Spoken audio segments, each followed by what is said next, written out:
প্রিয় দর্শক, সংবাদপত্রে বাংলাদেশ অনুষ্ঠান থেকে আমি রেজানুর রহমান আপনাদেরকে স্বাগত জানাচ্ছি। বিভিন্ন জাতীয় দৈনিকে প্রকাশিত খবরের বিশ্লেষণ নিয়ে আজকের অনুষ্ঠানে অতিথি হিসেবে উপস্থিত আছেন দৈনিক সমকালের উপসম্পাদক বিশিষ্ট সাংবাদিক মাহবুব আজিজ। শুভ সকাল। আপনাকেও শুভ সকাল। শিরোনাম পড়বার আগে একটা বিষয় নিয়ে আপনার সাথে একটু কথা বলতে চাই যে জ্বালানি সংকট এটা বৈশ্বিক সংকট এবং এই বৈশ্বিক সংকটের জায়গায় বাংলাদেশ পড়ে গেছে একটা উভয় সংকটের মধ্যে। কিন্তু সংকট যখন আসে তখন সংকটটা উত্তরণের জন্য একটা সমন্বিত পরিকল্পনা খুব জরুরি হয়ে দাঁড়ায়। জ্বালানি তেলের জন্য পাম্পে দীর্ঘ সারির লাইন, কেউ সকালে দাঁড়িয়ে গভীর রাত পর্যন্ত তেল পাচ্ছেন না।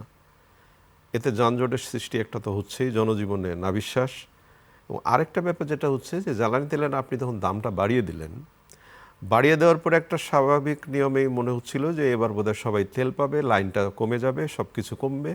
কিন্তু এটা তো কমলই না, বরঞ্চ একেবারে লাফে লাফে লাফে দ্রব্যমূল্য থেকে সেরে জনজীবনের ভারের চ্যাপ্টা হওয়া শুরু হয়ে গেল।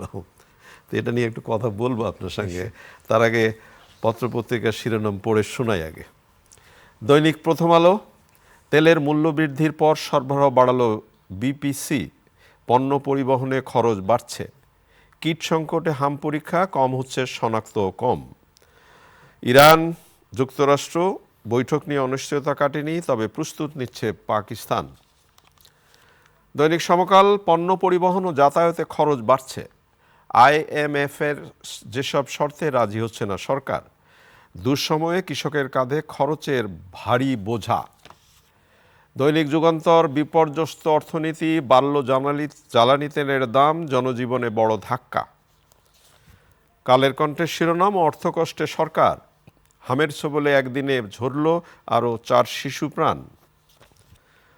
দৈনিক ইত্তেফাক, জীবনযাত্রার ব্যয় বাড়াচ্ছে জ্বালানি মূল্য বৃদ্ধি, আজ বগুড়ায় নিজ বাড়িতে যাচ্ছেন প্রধানমন্ত্রী। মানব জমিনের শিরোনাম, জ্বালানির চাপ জনজীবনে, তেলের দাম বাড়াতে বাধ্য হয়েছি, সংশ্লিষ্ট মন্ত্রী বলেছেন। খবরের কাগজ, তেলের দাম বৃদ্ধিতে জনজীবনে চাপ, আমাদের চাকরি ফিরিয়ে দাও, 6 ইসলামী ব্যাংকের চাকরিচ্যুতদের দাবি। আমাদের সময় মূল্যবৃদ্ধি চক্রে জ্বালানি বিদ্যুৎ, আজ বগুড়ায় যাচ্ছেন প্রধানমন্ত্রী। যায় দিন, এলজিপির দামেও লম্বা লাফ। আমার দেশ, ইসলামী ব্যাংক দখলে এস আলমের শোডাউন। জ্বালানি তেলের মূল্যবৃদ্ধির প্রতিবাদ বিরোধী দলের, মন্ত্রীদের দাবি দাম বেড়েছে সামান্যই। আজকের পত্রিকা, জ্বালানির জ্বালা ঘরে বাইরে, জ্বালানিতে বিস্ফোরণ ঘটলে দায়ী সরকার। দৈনিক বাংলা, সংস্কার ও শর্ত বাস্তবায়নের চাপে আইএমএফের ঋণের কিস্তি, 2 দশক পর আজ পৈতৃক ভিটায় যাচ্ছেন তারেক রহমান। কালবেলা শিরোনাম, চোখ রাঙাচ্ছে তাপমাত্রা, বিস্ফোরা লোডশেডিং। দৈনিক করতোয়া, পিতৃভূমিতে আসছেন প্রধানমন্ত্রী। সময়ের আলো, জ্বালানিতে জ্বলবে সব খাত, রাজধানীতে বিস্তৃত হচ্ছে কিশোর গ্যাংয়ের রাজত্ব। রূপালী বাংলাদেশ, দেশ জুড়ে তীব্র অস্থিরতা, বেড়েছে জ্বালানির দাম। ইনকেলাব, এত জ্বালানি যায় কোথায়, প্রধানমন্ত্রীকে বরণে প্রস্তুত বগুড়া। ইরান যুদ্ধ, বাংলাদেশের পররাষ্ট্রনীতির দেউলিয়াপনা। আচ্ছা, এই দৈনিক ইনকলাবের শিরোনামটা দিয়েই যদি শুরু করি যে এত জ্বালানি যায় কোথায়, এবং শুরুতেই আপনাকে যেটা জিজ্ঞেস করছিলাম যে দাম বাড়িয়ে দিল, দাম বাড়িয়ে দেওয়ার পরে একটা স্বভাবতই ধরা হলো যে না, বোধহয় একটা সন্তোষজনক পরিস্থিতি দেবে, দাম বাড়ালে তো সবাই একটু সচেতন হবে, কিন্তু তারপরে আবার বাড়লো চাপ। এখন চাপ বাড়ার সাথে সাথেই যেটা পণ্য পরিবহনে, আপনাদের পত্রিকার সমকালের শিরোনাম, পণ্য পরিবহন ও যাতায়াতে খরচ বাড়ছে। দৈনিক যুগান্তরের শিরোনাম, জনজীবনে বড় ধাক্কা। কি বলবেন? জি, দেখুন, শুরু থেকেই যেটা সমস্যা হয়েছে, প্রধান সমস্যাটা ছিল যে একদম সরল স্বীকারোক্তি সরকারের, এটা তো সরকারের তৈরি করা পরিস্থিতি না। যদি শুরুতেই এরকম ঢাক ঢাক গুড় না করা হতো যে এটা জ্বালানি সংকট নাই, 12 বছরের গ্যাস মজুত আছে, গতকালকেও সংসদে জ্বালানি মন্ত্রী বলেছেন, তো এখনো যদি 12 বছরের আপনার সংগ্রহে থাকে, তাহলে আপনার দাম বাড়াতে হচ্ছে কেন? আপনার কর্মঘণ্টা কমানো হচ্ছে, এমনকি সরকারি ছুটি একদিন বাড়িয়ে দেবার চিন্তা ভাবনা করা হচ্ছে, বিপণী বিতানে আপনার কখন খোলা থাকবে, কখন খোলা রেশনিং করেছেন, এত এত পদক্ষেপ নেওয়া হচ্ছে, আবার একদিকে বলা হচ্ছে যে কোনো সংকট নাই। না, সংকট মাননীয় মন্ত্রী বলেছেন পামগুলোতে কৃত্রিম তেল সংকট তৈরি হচ্ছে। তাহলে আমার প্রশ্নটা হচ্ছে যে কৃত্রিম তেল সংকট তৈরি হচ্ছে, করছে কারা? তাহলে সরকার কি করছে? শুরু থেকেই এই জায়গাগুলোতে দেখুন, যারা স্টেক হোল্ডার অর্থাৎ অংশীদারি যারা, তাদের সঙ্গে কি কোনো আলোচনা হয়েছে?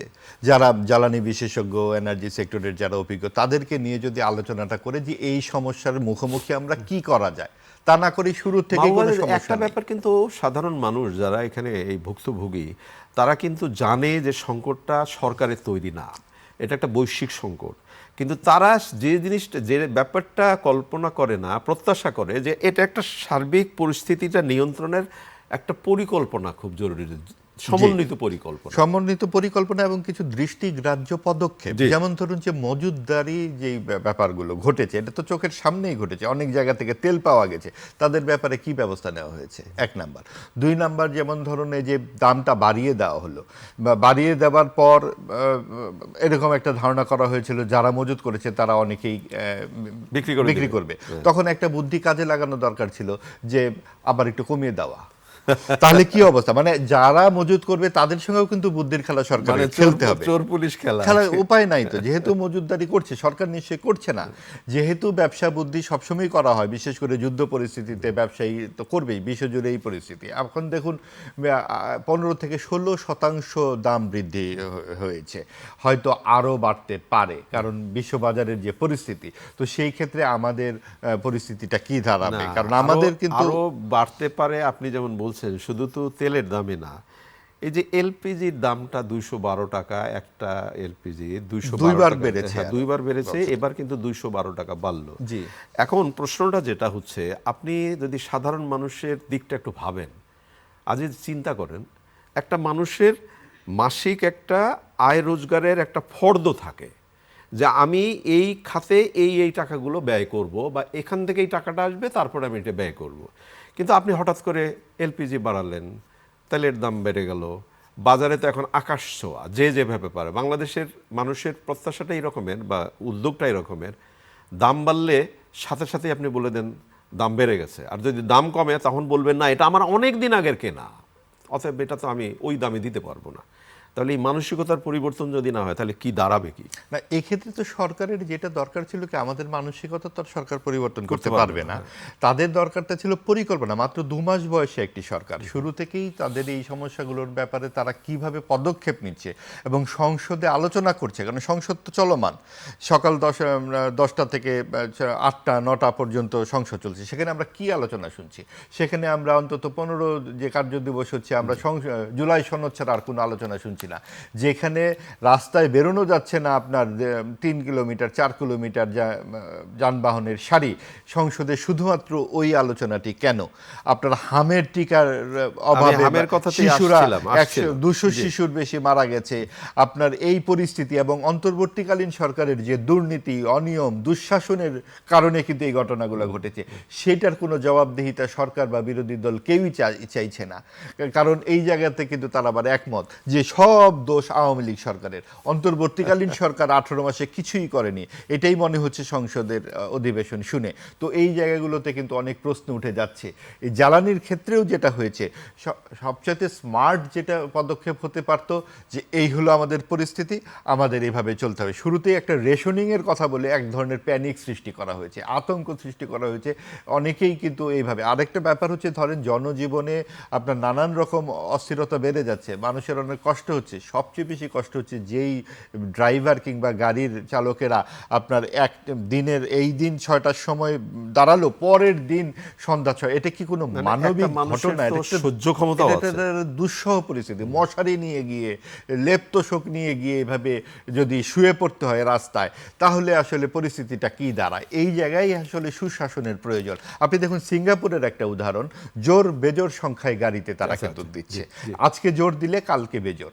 এটাও কিন্তু আমাদের এখানে খুব সহজ হয়। আপনি যে পরামর্শটা দিলেন, এই পরামর্শটাই আমি ফরিদুর রেজা সাগরের মানব জমিনের একটা লেখায় আমি দেখেছিলাম, তিনি এই পরামর্শটা দিয়েছিলেন যে জোর বেজোর অন্তত আজ থেকে 15 দিন আগে এখনো করা যায়, যে জোর বেজোর, একদিন জোর, এটা সিঙ্গাপুরে করেছে। মালয়েশিয়া যেটা করেছে সেটা হচ্ছে যার যার এনআইডি এবং ড্রাইভিং লাইসেন্স আছে তাদেরকে একটা ডাটাবেসের মধ্যে নিয়ে আসা, যে তুমি কত নিয়েছো কত, সেটা ডাটাবেসে রাখা। আপনি এত ডাটাবেস তৈরি হচ্ছে, আর আমাদের এখন তো ডাটাবেস সারা বিশ্বজুড়ে যখন এত তৈরি হয়ে যাচ্ছে, আমাদের এখানে হবে না কেন? মোবাইল আছে, বিকাশ নাম্বার আছে, অন্যান্য কিছু আছে, কে যে এখানে মজুদ করছে তাহলেই কিন্তু বোঝা যেত। অর্থাৎ আমাদেরকে পাশের এই সমস্ত গুরুত্বপূর্ণ দেশগুলো যেভাবে নিয়ন্ত্রণ করছে তাদেরই আমাদের উদাহরণ হিসেবে ধরতে হবে।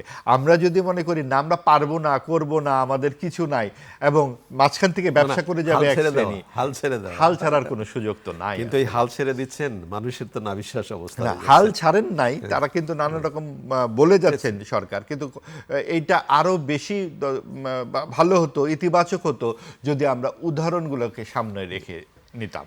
আপনি হামের কথা বলছিলেন, এখানে প্রথম আলোতে যে রিপোর্টটি হয়েছে সেটা আরো খুবই মারাত্মক। শুধু রাজধানীর মহাখালীতে জনস্বাস্থ্য ইনস্টিটিউটের ল্যাবরেটরিতে হামের পরীক্ষা হয়, শুধু ল্যাবরেটরি মহাখালীতে, এবং দেশে আর কোথাও পরীক্ষার ব্যবস্থা নাই। সেটাই দেখুন, হতভম্ব হয়ে যাবার মতো ঘটনা কি, যখন দেশের যে সরকার তার স্বাস্থ্যমন্ত্রী সংসদে বলেন যে আমার উপজেলায় হাসপাতালগুলোতে গজ, ফিতা, সিরিঞ্জ কেনার টাকা নাই, এই কথা যখন বলেন, তার কেন নাই সেটাই তো প্রথম কথা হয়ে দাঁড়ায়। এবং তিনি এটাও বলেছেন যে আওয়ামী লীগ সরকার লুটপাট করে যেটুকু রেখে গিয়েছিলেন অবশিষ্টাংশও অন্তর্বর্তীকালীন সরকার শেষ করে দিয়ে গেছে। তাহলে এটা যখন সংসদে আলোচনা হচ্ছে স্বাস্থ্য খাতে, আপনার অন্যান্য খাতগুলো সহ আপনার এই বিষয়গুলো নিয়ে কিন্তু একটা শ্বেতপত্র প্রকাশ করা উচিত, যে আমাদের পরিস্থিতিটা এই জায়গায় আমরা আছি। নাহলে আমরা আওয়ামী লীগ সময়ে শুনেছি না যে বিএনপি জামাত এই করে গেছে, কিছু নাই, আমরা আগামী 17 বছর হয়তো শুনবো আওয়ামী লীগ সরকার এই করে গেছে, আর কিছু নাই। তো মাঝখানে তো 18 মাসের একটি সরকারও অনেক কিছু করে গেছেন, যারা সুশাসনের গল্প শোনান আমাদের কাছে সব সময়, যারা সব সময় জবাবদিহিতার আওতার কথা বলেন, সেই সিভিল সোসাইটির অনেকেই সেখানে ছিলেন। তাদের কাজ তো আমরা দেখলাম, যে বিরাজনীতিকরণের শুরু হয়েছিল 1/11-এ, সে অর্ধসমাপ্ত স্বপ্ন আমরা প্রায় পরিপূর্ণ হতে দেখলাম এই 18 মাসে। কাজেই আগামীতেও যদি আবার সিভিল সোসাইটির খপ্পরে আমাদের পড়তে হয় বিরাজনীতিকরণের, তখন আমরা যেন এই শ্বেতপত্রটা সামনে নিয়ে দাঁড়াতে পারি। কাজেই যার যার কাজ তাকে করতে দিতে হবে। আপনার রাজনীতিবিদদের কাজ রাজনীতিবিদরাই করবেন, কিন্তু রাজনীতিবিদদেরকেও বুঝতে হবে যে বুদ্ধি পরামর্শ কিন্তু আপনার পেশাজীবীদের কাছ থেকে নিতে হবে। আপনার জ্বালানি সংকট, আপনি কি জ্বালানি বিশেষজ্ঞদের সাথে কথা বলতে তো আমরা দেখছি না।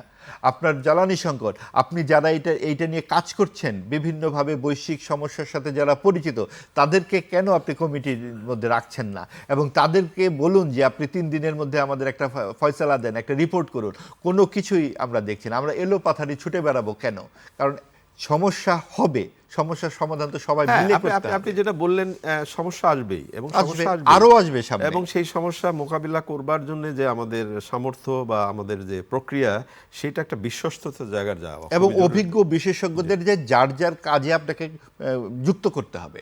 যিনি যেই কাজে বিশেষজ্ঞ তাকে সেই কাজে লাগান। পরিস্থিতির কারণে আপনি নিশ্চয়ই খেয়াল করেছেন যে আবার সারা দেশে অনলাইনে স্কুলের পরীক্ষা, ক্লাস কার্যক্রম চলবে কি চলবে না, এটা বোধহয় হাইকোর্টে একটা রিট খুবই অপ্রয়োজনীয় একটা পদক্ষেপ এটি। আপনি দেখুন যে করোনার সময় আমাদের যে বিধ্বস্ত পরিস্থিতিটা দাঁড়ালো শিক্ষা ক্ষেত্রে, এবং তারপর এখনকার কি পরিস্থিতি, এখন যেই সিচুয়েশন তৈরি হচ্ছে, আপনি বলছেন জ্বালানির সমস্যার কথা, একদল বলছেন যে না, কোনো জ্বালানির সমস্যা নাই, 12 বছরের মজুত আছে, আরেকজন বলছেন যে আপনি অনলাইনে শিক্ষা দেব কারণ লাইট ফ্যান বন্ধ করতে হবে। তা আপনি যখন স্কুল ছাত্ররাও বলছেন, বিভিন্ন জায়গায় দেখছি যে আমরা তো একটা লাইটের নিচে, এই আলোচনাটা হয়েছে, ওই বাচ্চাদের আলোচনা অনেক জায়গায় হয়েছে, আমরা তো 60টা লাইট জ্বালিয়ে রাখবো। কাজেই এই ব্যাপারটা হচ্ছে আরেকটি সবচেয়ে বড় কথা কি, শিক্ষা কার্যক্রম বা ক্লাস হচ্ছে এক ধরনের সংস্কৃতি।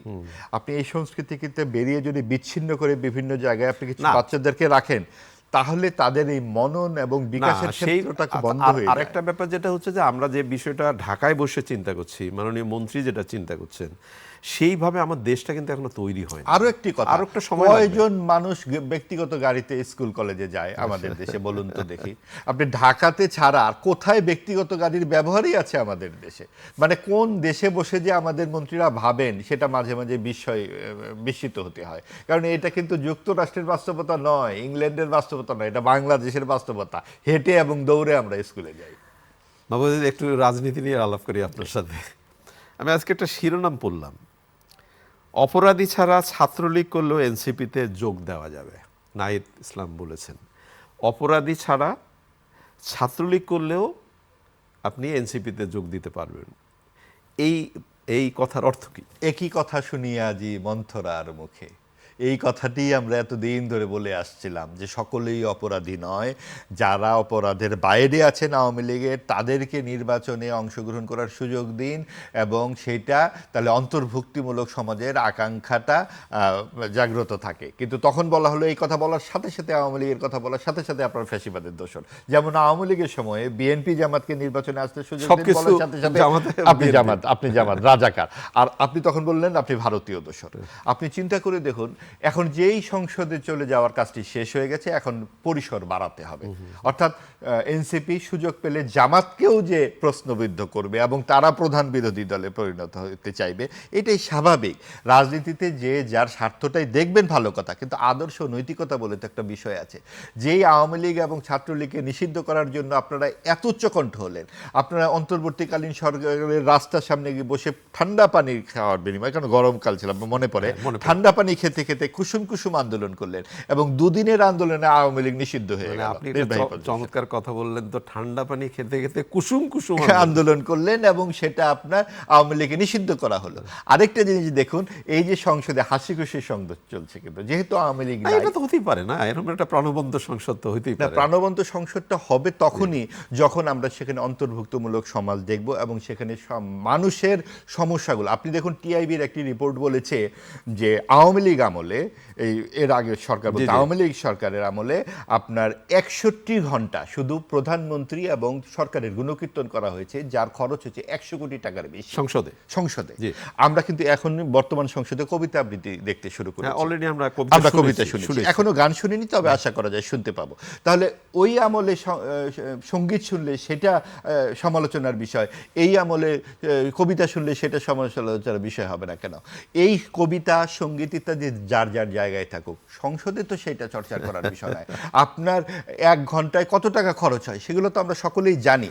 তো সেই ক্ষেত্রে আপনি এনসিপি যখন আওয়ামী লীগকে সহি করবে সেইটা ঠিক আছে, ছাত্রলীগকে সহি করবে, আর আমরা যখন বিভিন্ন জায়গা থেকে পেশাজীবীরা বলবো যে সকলকে অংশগ্রহণ করতে দিন, তখন আমরা ভারতীয় দোষর হয়ে যাব, এবং মার্কিন যুক্তরাষ্ট্রের চুক্তি নিয়ে কিন্তু কোনো কথা বলা হবে না, তখন সেটা আবার দেশ বিরোধী হয়ে যাবে। আমাদের একজন নানান যাত্রায় নানান ফল। একেবারে শেষে আজ বগুড়া যাচ্ছেন মাননীয় প্রধানমন্ত্রী, তার নিজের জেলায়, নিজের বাড়িতে। যে এটা তো একটা খুবই চমৎকার আপনার এতদিন এত বছর পরে আমাদের রাজনৈতিক সংস্কৃতিতে যেই পারস্পরিক প্রতিহিংসার এটাও একটি উদাহরণ, যে একজন তার বাড়িতেই যেতে পারবেন না 2 দশক। আসলে এই প্রতিহিংসা থেকে যদি আমরা সরে আসতে পারতাম, যে যার বাড়িতে তার বৃক্ষছায়ায় দাঁড়াতে পারবে যখন তখন, এই অন্তর্ভুক্তিমূলক আকাঙ্ক্ষাটা বাস্তবায়িত। অনেক অনেক অনেক ধন্যবাদ আপনাকে। আপনি যে শেষ কথাটা বললেন, যে যার মতো করে তার নিজের বাড়িতে দাঁড়াতে পারবে, যেতে পারবে, এটাই তো আসলে হওয়া উচিত। প্রিয় দর্শক, আমাদের প্রিয় অতিথি যে কথাটি শেষে বললেন, এটাই তো আমাদের কামনা। এভাবেই তো বাংলাদেশ এগিয়ে যাবে। ভালো থাকবেন। আগামীকাল নিশ্চয়ই এই সময় আবার কথা হবে। খোদা হাফেজ।